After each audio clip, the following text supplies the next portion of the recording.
men nanay rewɓe ɓuy haray ɓe yahay ɓe mocco kono kayiɗa ɓe heeɗo musique woɓɓe ɓen kadi waɗugol kilote pantalon he faɗukoy paya payanno ka tande ɗon yawra jolda goɗɗum hara kuuru ala ma si kuuru no woni udita portail ngal daro ɓaawo hakkude sonnaɓe goɗɗum hara ko buumi ɗum waɗɗum hijab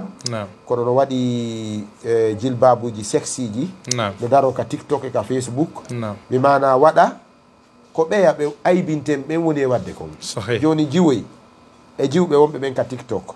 e rewɓe buy buumiɓe hande ɓe fota ter bar rewɓe buumiɓe goo ka tiktok no boni ɓuuri ɓe jiwɓe ɗa par ce que ngalaw ko si goɗɗo yiyama e koko habbanoka aywa joni noon ko heewi kon noon ɓen kadi ka yiɗa ɗum wono wulla tum cheytan no jokkila min miɗo guera miɗo yaade ka moccotoɓe kono ala ndikkude joni ko ɗum wasiɗon ɓe siɓe julɓe tedduɓe sutiɓe femɗo ka ɗerol meɗen kumpital alhamdulillah wassalatu wassalamu ala rasulillah nabiyina muhammadin wa alihi wa sahbi ajmain buyno contactude lan ka privé woɓɓe no noddude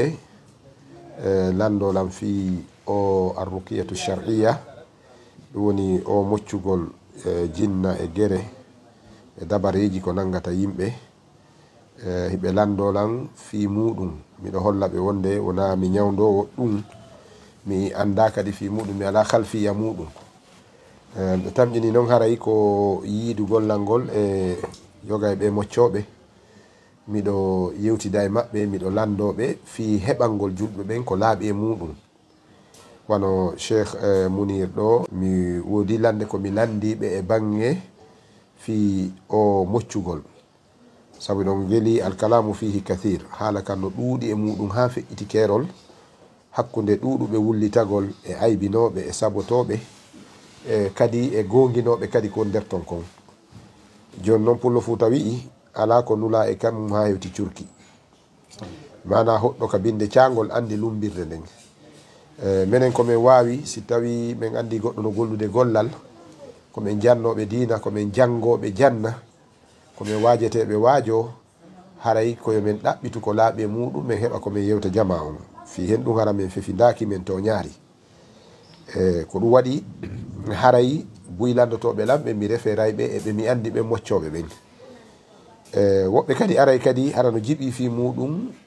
sikka mi waway ɓe faltude fi muɗum mi yetoɓe mi anda fi muɗum kono noon haray landagol jokkuɓe ɓen Allah tabaraka wa taala wi fas'al bihi khabiran lando fi hunde nden humpitiɗo mayre on minen meɗen organisé ɗeɗo jonɗe wona fi waɗalngol ɓe kamɓe moccoɓe ɓen campagne de wona fi ɗaɓɓalngol ɓe client de ko landagol ɓe fi heɓugol hoolare e ko ɓe woni gollude kon so tawi min yii ton mo halafat konko andanɗa hoore ma hino lundi bindi ɗin min fuɗɗoroɓe kamɓe moccoɓe ɓen taw min laaɓana ɓe reedu min babil insaf min holla ɓe wonde haray ɗum ɗo yarli bindi ɗin no newni ɗum ɗo ma ɗum hey ahi ɗum ɗo bindi ɗin newna ɗum ɗo wo tawi wi yimɓe ɓe ɓe uka shirku aren kadi naden ɓe homamare goo so tawi min yii nder ton ko woni ko selli ko hawre sawaba ɓen confirma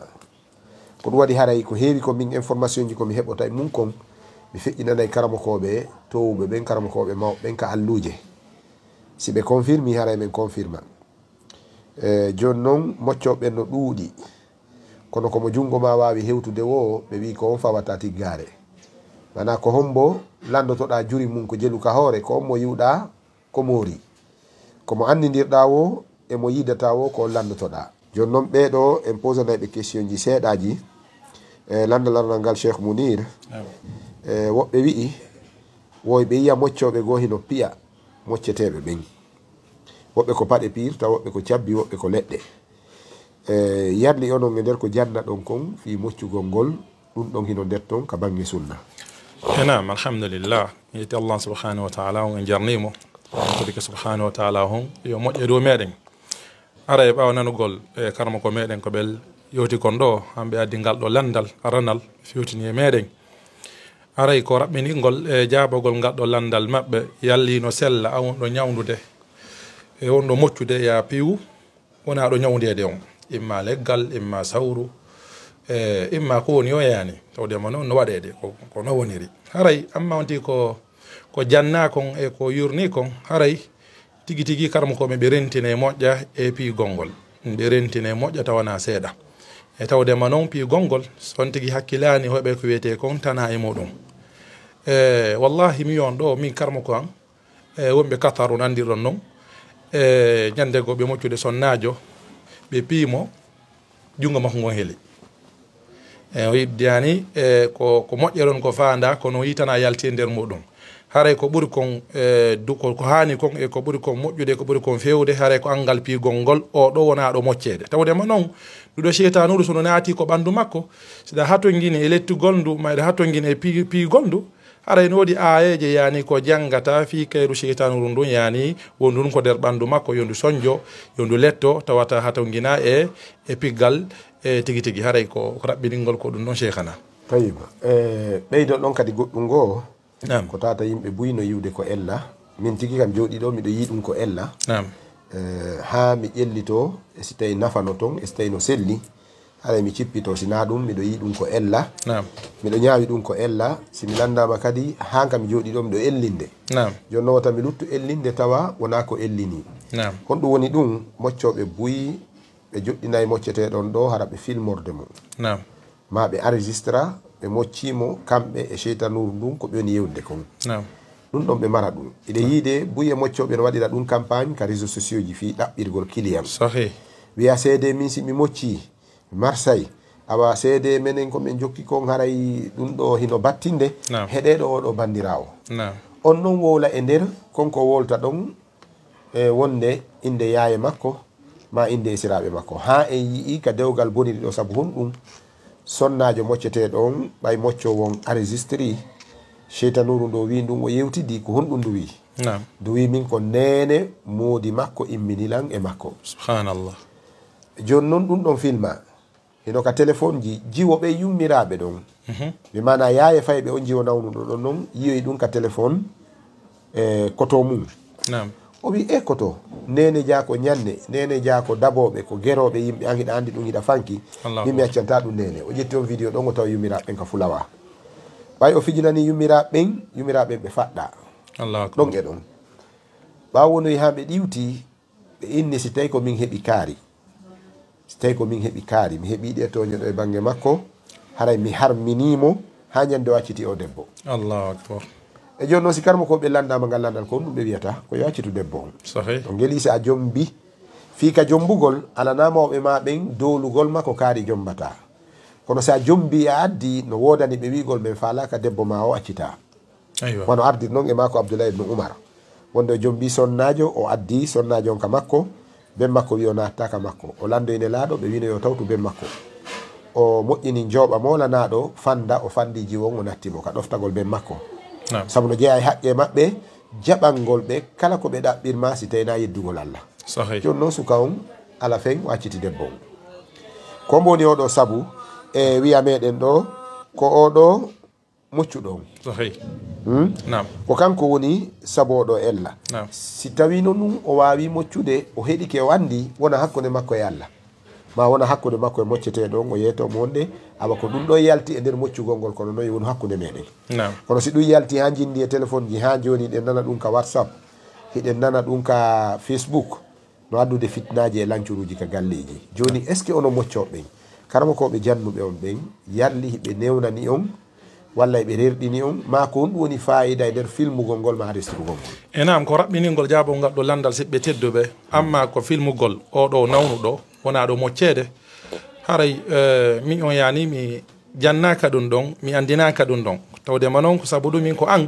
araɓen fof ko ano andi téléphone natata toon no jeeya e muɗum ko fiyon téléphone natta ko fiwlugol sifa ɗiɗo pijeyami filmetake aresirtake téléphone ji ɗin ko yaasi accete son tigui nata nder ton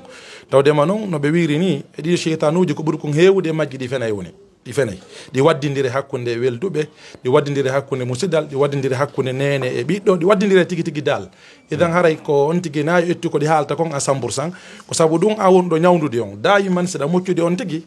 sa inni yo ardo e titerjo tawi woni misal ko yanowo ma ɗum sonnajo haray ko labudda wiyama yo ardo neɗɗo mo ɓuuri hoolade ta ko neɗɗo wawɗo marde gondo tawde mano so daari ko wiyete ko médecine ñawdugol confidentiel yani ko secret jano mawnuɗo duwaɗo wonde hakkude ñawdotoɗon e ñawdo on idan ɗum ɗo ko hunde a ɓengure ma ndin a duwaka ɓanginalngol ɗum ɗo naafi noon kay ditiɓe ɓen idan no dow wonde secret hakkunde moɗon yani ko duwaka yaltugol ko yaasi tawdema noon so yalti ko yaasi wona e non seulement wirtere sa filmi oɗon neɗɗo a yaltinimo ma hoɓɓe kadi na joni film o tun ha so heesongo yaltani hoɓɓe goo noon asa ɓe yi on tigui tun ma ɓe nani yitongo ɓe ande ko kaari ni tawa ɓe andunomo déjà ɓe andi kaari no ñawdade ɓe andi nawnare kaari nde ko ɗon nawnare kaari nden gasa haɗa ɓe haɗa mo saabu ɗum haɗa ɓe hokkugol mo ɓeyngu saabu ɗum haɗa e kanko soko jiyo haɗa o jombeede sifa ɗiɗo pijeyani idan haray ko raɓɓiningol jama yo rento ɗum ɗo moƴƴa haray mi layi ɗum ɗon ko ella mawnuɗo ko fitna créeta ɓanne kadi ko wiyete ko hiingo wonande an neɗɗo wonɗo wadde mo tawdema noon ɗaɓɓa e gollal ngal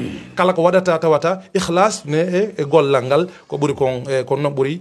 ko noon woni ko ɗaɓɓa kon tigui tigui e gollal ngal haray yon hakkude ma awonɗo ñawdude on e ñawdoteɗe on e so wattoto ɗon titeer jon tawi ko sonnajo amma soko gorko yonu hakkunde mo ɗiɗo sikata famike tawi woni yanugol ngol wona ko tiiɗi tawata wawata tende brown adda ɓe adda yogaɓe seeɗaɓe goto so ɗuuɗi han ɗiɗo wawɓe nangude oɗo neɗɗo tawde ma hoɓɓe goo noon kadi ɓe guertoto moƴƴa wona kadi hakkunde moɗon téléphone jiɗi dan yamira wonɓe ñawde ɗimmoɓe yan e yandi saabi allahu ɓe gueru téléphone jiɗi lutta ɓaawo tawata ɗi natani nder toon tawde musidɓe makirɗo ni ɗum ɗo woni e ɗum ɗo woni fitna tawde ma fandenen ko moƴƴingol kono tigui tigui woni saabu bonnugol peeji hewɗi nam tayib haray musidɓe julɓe tedduɓe ko wallitagol dow jama on sahay wona waɗalngol moccoɓɓen campagne si golle maɓɓe ɗe moƴƴi inchallah yimɓe ɓen nototoɓe sahay kala ka neɗɗo heeɓi nafa o yiltitoto ɗon sahay ɗum ɗon ko hakkude ono moccoɓe ɓen e moccete ɓen meɗen yahoɓe kamon ɓen nam si hoolare waɗi haray yitidal wattay kadi si hutare waɗi ande kadi ɗon on haray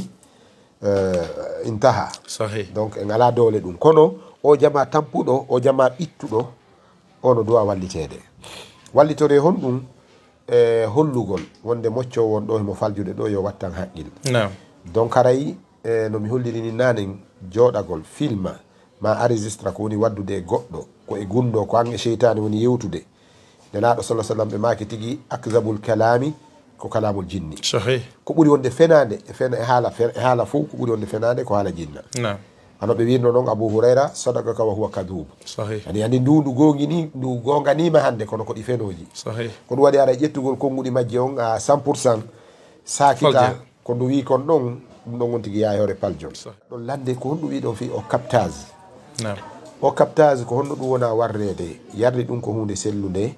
e si tawi no woodi ella kone nder muɗum si ɗum ɗon wurtama no wawi sellude ɓanguina no jama on ɗo inchallah e tawi ko raɓɓiningol oɗo captage koɓe landi kon oɗo captage ko ɓuuri kon hewde karma koɓe ɓe rentini moƴƴa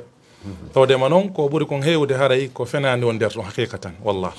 tawdema noon e captage wawata wonde sana neɗɗo kadi nawɗo ko wiyete ko mas tawa joni jinnaji ɗi ɓe accès natugol ko ɓandu makko so ndikki ko oɗo ɓe waɗita captage amma joƴƴingol goɗɗon ɗo joƴƴina nawɗon ɗo jangga e wona ɗon waɗede captage ɗum ko faljere noon ani te neɗɗo yaru ñawdogol misal joƴina ɗo kan neɗɗo goto acca nawɗon ɗa mocca oɗa non kono wata battingol hara ella ko ella mawɗo noon tawi captete jinnanu ndu captete wondu ndu e makko are koye makko ndu duwa o captede yani misal kanko duwa moccede te woni ɗeeɓi no accès déjà ko ɓandu makko o waɗi naata ko ɓandu makko ko amma joƴƴingol la goɗɗo o yeeɗo goɗɗo no ara ñawdogol lewru lebbi tati tawata o moccaka bal koye goɗɗo joƴƴine o mocce oɗon haala ko woni kon e waɗa jinnaji temedere jokkimo mo haɓɓa e bogoro e capanɗe tati ma e ɗum ɗo e ko nande e muɗum e ko nande ɗum ɗo tigi ko ɓuuri ko hewde ko ɗaynugol mofteɗen haray ɗum ɗo ko rentagol e muɗum moƴƴa kanama koɓe ɓe rentini moƴƴa noon kadi tawana seeɗa ko yondiri kon e oɗo captage tawde manon ko ɓuuri kon hewde ɓannayyi ko wiyete kon e shirku e hoologol ɗiɗo jinnaji han feƴƴita e jaɓalngol ɗi moƴƴa sonti hakkilani ña yawye han o watta goldugol e maggita ko hoore hoore dambugal e harmugal e tigui tigui haray captage on oustaz haray komin faami kon captage on haray o wata sellude tayib nam landal hikkingal e sakkitingal ngal nam bange nawnuɓe ɓen haray ko honɗum wasiɗo neɗɗo taw si o fuɗɗike nawnude nam wano musugol ɓandu ndun e wano teddugol ɓandu ndun e wano hoyɗugol kiiɗi cono cana nam ko honɗum wasiɗon mo taw ko yo attoro ka moccoɓe ɓen ka ko yo attoro ka laptane nam fi hen ɗum landal ngal nam miɗo wonduno e baɗirawo an nam bal wurin mi wiya ɓiɗɗo joni sonnama ɓiɗɗo mo jibini e dewgal makko aranal fou sa ƴetti nenejo on ɗon kadi ko ɓiɗɗo ma pay kunkun o nawniri men ɗo o wimoto no jemma haaca o sonka o wiya mi unike o wiya hiɗi arde woni ɗuma panique Allah waɗi bimbinene makko ƴetti mo namɓo ka laɓtane ɓe yowanoyimo sérum o warti nde ñande o fuɗɗi e 16h o ɗani ha janggo e 8h hay subaka o ngo leyti juulugol o fukkata noon waktu o immi o yeyti kadi o wattoye sérum kadi o wari acciti fewdo nini o yiltiki ka jande donc e nder ko mi yiwdata e médecin jo on kon mi humpitori paali no feetina goɗɗo no bonna haqqil joni noon si tawi goɗɗo no hebdi sifa ɗum ɗon ko yo attoro ka laɓtane taw ka yo attoro ka ono moccoɓe sifa ɗi musedeji ɗon ko hombo e moɗon tawata si yii wiyay ɗum ɗo namene ɓay docteur ɓe goo kadi cakoto hara no reeni nawnare nden kañum wawatande examen ji waɗama fuhus ji waɗama ɗuma bilan ji waɗama yaari fus haɓɓi to ñawda e ɗon fi hen ɗum ñande ono ittinde ɓeya ɗon ɗum ɗon fof haray angal laaɓal ngal no e golle ɗen joni onon ko honɗum wasi ɗon e yimɓe nawnuɓe ɓen ko honto ɓe dowa attorde aywa sifa ɗum ɗo haray neɗɗon so nawni yalli ko hôpital o dow attorgol ka ko mocceɓe ɓen haray ɗo fayde mi wiye kala ko wawi hakkille makko ɗen wawi famude motoragol ɗon e kala kadi mo atoriyade ko muɗum kon tigui ndaaru yalli nawnare nden ko nawnare ko nde o ñawdata est ce que ko nawna laptani ni misal joni so atorike ko mocceɓe ɓen tawde manan no woodi e mandeji tindineɗi walla neɗɗon ko nde ɗo nawnare wonde moɗum ɓaɗum noon e ɓangude tawi woni mo mar nden nawnare ɗon ɓanginanamo tigui tigui tawi woni o ala nden nawnare o na ko wawata ñawdude siɗɗo ara wiimo yo yaako laptani wallahi yimɓe aray ko an ɓe waɗa sifa ɗin pigui ɗon mi wiyaɓe ɓay seedagol tawata ko ɗuuɗuɓe ɓe tawalan min daara tawa nawnare nden na nawnare tawata yowdirde e fi moccugol taw ko nawnare yowdirde e laptani mina tigui tigui siɗɗo haaray ko ɓuuri kon hannude nde nawnare ma ɗo na ko yowdiri fi moccugol haare bal da wawi yaade ko labtani kono jamma fama pi gotum oɗo qur'an e oɗo sunna o ñawdede nangal ñabbeji ɗin tawdema noon so daari ko ɗum ɗum fuɗɗora ñawderede ko ibnu tabarani ɓe maaki wondema allah subahana ko yiɗa kalla ida balagati taraqi wa qila man raqin ay raqin ɗon ko fanda ɗon ko mocce ɓeñani moccireɓe taw ko bi shar'i yani oɗo ruka shar'iyya ko hunde tawata no anda no neeɓi aɗo médecine o moderne arde aɗo prastamol arde aɗa ko amoxicillin arde aɗo piqure arde tawi ko ɗum ɗo jamono ñawdorade ɗum ɗo e hijama e ko nandi e muɗum yani tibbu nabawiyya idan ko hunde tawata no anda no ñawde kadi dennagal ñabbeli ɗin allah subahana taala wi noon wa nunazzilu min alqur'ani ma huwa shifaun wa rahmatu lil muminin idan ko shifa alqur'an ko shifa ñawde dennagal ñabbeji ɗin asko paali heɓima sa moccike a mocciɗo ndi hoorema a yari bi idna jalla wa ala wadi bi niyya awa ndikkude ko tawde ma non ko sabu ɗum mi haalane kala nawnuɗo ma nawniraɗo ko ɓuuri moƴƴude kon sa nawni ka moccita hoore ma yani moccu hoore ma taw soko ɓeygure ma de moccuɓe tawi woni a guéri a guertike te ala gasude ala heɓude solution fi muɗum naɓaɓe noon e waɗɓe spécialité fi ɗum ɗon tigui tigui ɓe wallitoma tawdema noon no woodi kala ko wawi e banggal e golle ɗen e ko andi kon e ko janggani kon fi muɗum cheikh nam tayib haray ɗo ko laaɓi kon si yo piiji ɗin jonnite spécialité ji ɗin nam nawnare nden sende humodiri e ko qur'ana on e sunna on ko moccirte kon sahih yo moccowo moccu nam si tawi ɗum ɗo koko laptane o ñawdata yontigi yaw ka laptane o ñawdoro ton sahih andi allah tabaraka wa taala wi la taqfu ma laysa laka bihi ilmu sahih kala ko tawata goɗɗo alana on ilmu ɗon ko bimana maîtrise kala ko goɗɗo alana maîtrise o taw darano sahih miɗo andi kadi jiwo taw o tampiɗo muusu reedu moƴƴa kadi baɗirawa o tampide ɗum moƴƴa moƴƴa muusu reedu e muusu hoore fayda laptane ɓay min tun ɗo no fanɗi no ɓuuri laptaneji nogay ɗo ka tawata mi naɓimo kono min sakkitorno moccugol ndiyan ɗan janga qur'ana on janga askar ji ɗenen ndiyan ɗan o yara allahu tabaraka wa taala hayfinanimo ɗum ɗon ko noon woniri ko woni tun si tawi on tigui faytidiri ko naɓete ka laptane ko nga naɓi ka moccowo nga tongoto ko naɓete ka moccowo on ko nga naɓi ka laptane a tongoto ko honɗum woni ko wasiɗon ɓe ñawduto min nanayi rewɓe mbuyi haray ɓe yahay ɓe mocco kono kayiɗaɓe ɓe heeɗo musique woɓɓe ɓen kadi waɗugol kilote pantalon he faɗukoy paya payanno ka tande ɗon yawra jolda goɗɗum hara kuuru ala ma si kuuru no woni udita portail ngal daro ɓaawo hakkude sonnaɓe goɗɗum hara ko buumi ɗum waɗɗum hijab kono no waɗi jilbabuji sexy ji no daro ka tiktok e ka facebook mi mana waɗa ko ɓeya ɓe aybinten ɓen woni e wadde kon joni jiwoy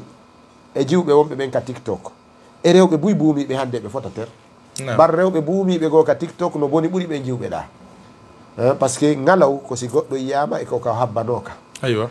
joni noon ko heewi kon noon ɓen kadi ka yiɗa ɗum wono wulla tum cheytan no jokkila min miɗo guera miɗo yaade ka moccotoɓe kono ala dikkude joni ko ɗum wasi ɗon ɓe waɗe nden ɗon toɓɓere sakkitore nden inchallah tawi are ko raɓɓiningol e koɓe makirni ngaɗo landal amma wasi ko marani ɓe wonɓe e ñawdade wonɓe ñawduɗoɓe ɓe fo mabɓe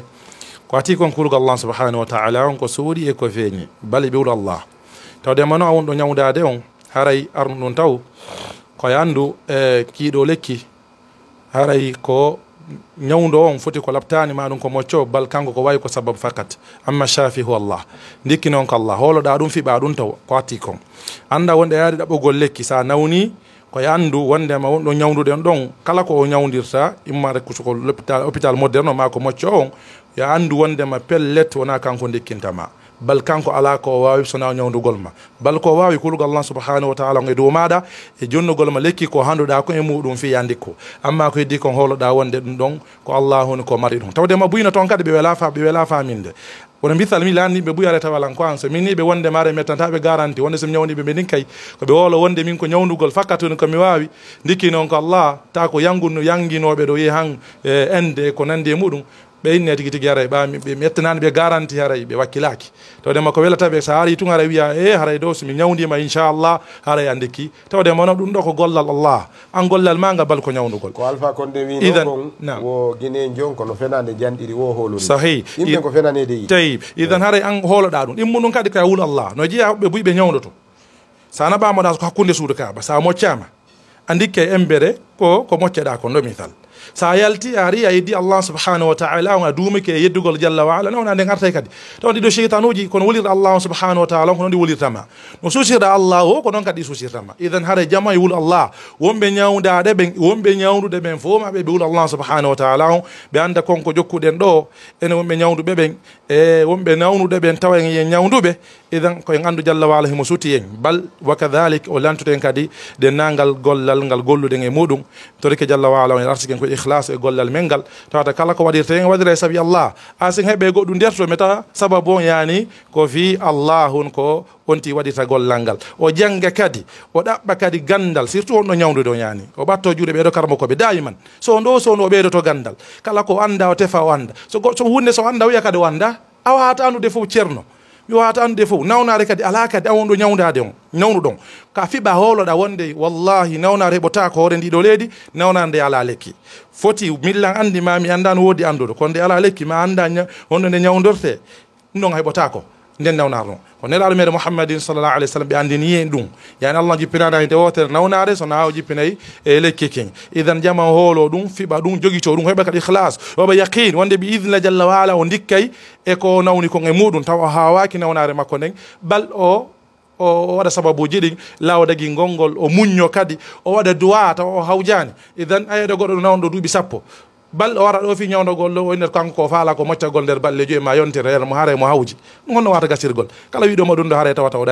ɗaynima ara e jama on awol chey yimɓe ɓen ko ɓuuri Allah subhanahu wa ta'ala on ɗimmu ɗum jama on wa kadhalika ɓatto karmakoɓen ɓeeɗo ko wiyete ko gandal jangga defte Allah subhanahu wa ta'ala nde surtout nawnuɓe ɓen wa kadhalika ɓe muñño kadi e sagande ɓe fuɗɗi ñawnogol ngol tigui cheikhana nam mi faala wasiyade nam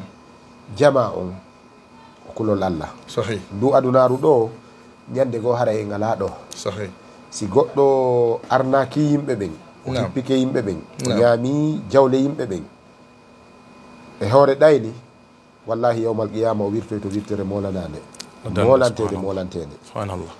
si goɗɗo kadi sinci fenade hoore yimɓe o bakki tun ni hoore yimɓe woni e wowlugol tun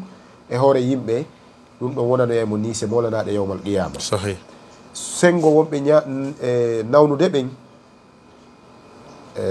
ko noon tigi ɓe wi taw ko husnu zanni fillah sahih sikkugol Allah sikke moƴƴe ta goto heɓuɗo nawnare ona e woyetugol daari min komi heeɓi daari ko Allah waɗi lam jikku Allah jikke moƴƴe ma lakum la tarjuna lillahi wa qara wa qad khalaqakum atwara ko taguma kon tuma waɗanma ko mawni so jarriburikema nawnare muññanomo wama sabruka illa billah ɗo itta woytugol ngol ko satti wo ko satti kadi la tudawu bil haram wota yimɓe ɓe ñawnoro ko harmi ko ɗum waɗi kala ñawdiɗɗo yimɓe ɓen ko harmi o heeɓi probléme molanaɗo yeeso Allah yawmal qiyama no gasa mo woni ñawdude on ɗo oɗo anda ɗum no harmi himo hooli mano gasa museni ni yejjintinimo no harmi no dagi haysi museni nin tiiɗi haqqilkin kan onti ko lekki tum falete kono waɗi goɗɗo no wiye lekki musu guite ko lanɗan e kacci o waɗa ka yitere o faale dikkana ɗo faale guite ɗen boɗum donc haɗa nawɗon no animo tampi ko kamɓe ñawdoɓe ɓen onon ñawdoɓe ɓen ko onon duwa wallitade yimɓe ɓen donc haɗay e daroto ɗo kala ko on tigui jiiɓi kadi wotaw wowlu tun wotaw tumutu yo lando so landi ko yoɓay ko laaɓi haɗay o jarnama kumpital jarnama o weltanama ɗo wawi jonnude jama contact mon on tindino nokkure ka wonɗon ɗon e jonnon numéro ji ɗin ɓeydo men ɗuytande charge on mi yiidi on e moccowo ko on to hoɗi numéro makko on ko Jelu haray wona immorde moɗon onon tigui inchallahu wassalamu aleykum wa rahmatullah wa barakatuhu barakallahu fikum cheikhana haray fi humpitagol fi amen haray ko ati konko demudolami woni heddo sur le prix mom sontin falarugol kamen haray on tigui nodday taw o jonne rendez-vous haray mi jonno ɗo numéro ji tati numéro ji ɗiɗi ɗin ɗi mari appel direct e whatsapp numéro goton o ala whatsapp bal ko appel direct o mari haray o nodde so nodde kadi jaabotoɓe ɓen ko yimɓe ɗiɗo ko yimma ko min ma ɗum sonninajo nan ton hito muɗum hino jaabo immana yon amo kala mo hawde ɗum e muɗum hara yurde makko o jonne on rendez-vous tinnena o nokkure ne han ɓangana on andu nokkure ne no weeli kadi andude kadi moƴƴa na seeɗa bala so ari hankoluma marché wonandi wurɗo causa ari hankoluma marché ko les ponts donc juste taxi moto gino ɗon so yiɓe ɗon faala yaade demudola ko Cheikh Mounir ko ɓuri kon hewde e maɓɓe ɗon no andi ko meɗen edan ɓe adde on han yo ton ɓawtugo rendez-vous so wari yankolo marché ko les ponts ɗon taxi jin so koto arduɗa e muɗum ayete ɗon taxi moto jo ko 7 millions ɓatamo o wona yeeso maɗa o naɓama han e nokkure nden so ari idan haray lerde mi fuɗɗoɗen golle haray ko à partir de 8h 8h10 mi fuɗɗoto golle hoɓe go aray noon 6h ko 6h ticket yin fuɗɗete jonnede 6h ɗim 6h00 ticket ji ɗin fuɗɗete jonnede no anda kani waɗu toon noon ko 5h45 idan haray ko so iwtama tun ko julɓi en 6h00 han 6h20 ticket ji ɗin fuɗɗete jonnede idan haray kano arda o kadi ko noon jamon ettirte tawan tigui hawjani ha ɓaani so warama nokkure ko gollete ɗon haray huula yino ɓuuɓi on ti wayi joɗogol habbo han tour makon so yewti bal o naata mi humpodira soko visite waɗi fi muɗum idan ma soko rendez-vous fi traitement waɗi kadi harayna ella la ɓangguina ɗo kadi entre parenthèse waɗo ɓe no ɓen visite e juuɗe amen tawa ɓe no visite haray kono neeɓi joni ɓe fa ruttagol fi ñawdogol e juuɗe amen haray lawaki fami ɓe wawi noddugol inde mabɓe fof no enregistra ko ordinateur e ko résiste ɓe wawi noddugol idan ɓenna ko min kaari mi ari waɗugol visite mi waɗino visite juuɗe mo a tel mois mala falayagol mi fuɗɗo traitement e juuɗe moɗon inchallah jalla walanti warugol amma numéro ji ɗin wiɗen ko ɗiɗi mari whatsapp goton ala whatsapp kono ɗi tati kala ɗi feƴƴi appel direct wiɗen ko jabotoɓe ɓen ko gorko ma ɗum debbo de mari kadi ko wiyete comme page on ɓe waɗa e mo dow ɗon inchallah page no wiye traitement des maladies mystiques et autres so naati on wi automatiquement photo on ɗon so daari photo profil o yeka numéro ji kano ɗon amma numéro ji ɗin e wonɗi ɗin whatsapp atoron ɗi ɗon kañum e appel direct ko ɗo numéro mo ala laggine ɗo waɗa plus 224 623 39 98 98 mi filitomo plus ma 00224 623 39 98 98 yani 623 399898 on tuba wadde code don amma numéro ɗi ma ngamargo ngal whatsapp kadi ko ɗo numéro areba on tuba ka plus 224 o waɗa 666 o waɗa 46 o waɗa 74 62 plus 00224 666 46 74 62 666 46 74 62 amma numéro wonɗum appel direct tun oɗo ko plus 224 625 18 55 76 plus 00225 625 00224 625 18 55 76 625 18 55 76 haray ko numéro ni haray mi toriki jalla wala o moƴƴere o meɗen wassalamu aleykum wa rahmatullahi wa barakatuh.